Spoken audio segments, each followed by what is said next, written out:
Telugu Desam party office అట కాల్చే కార్యక్రమం అట జరిగింది అని చెప్పి ఏకంగా చంద్రబాబు నాయుడు గారు అనే వ్యక్తి మరో ఫాల్స్ కేసు మరో కట్టుకథలేడు.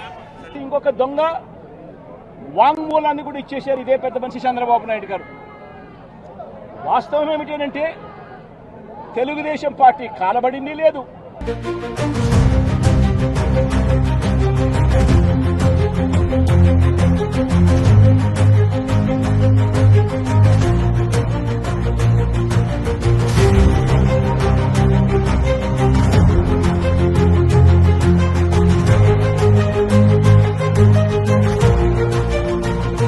ఈ వీడియో నచ్చితే లైక్ చేయండి. అలాగే మా ఛానల్ ని ఫస్ట్ టైం కనుక చూస్తున్నట్టయితే ఇప్పుడే సబ్స్క్రైబ్ చేసుకుని పక్కనే ఉన్న గంట సింబల్ ని యాక్టివేట్ చేసుకోండి. అప్పుడే మేము పెట్టే ప్రతి వీడియో మీకు నోటిఫికేషన్ గా వస్తుంది. అలాగే ఈ వీడియో పూర్తిగా చూసినందుకు ధన్యవాదాలు.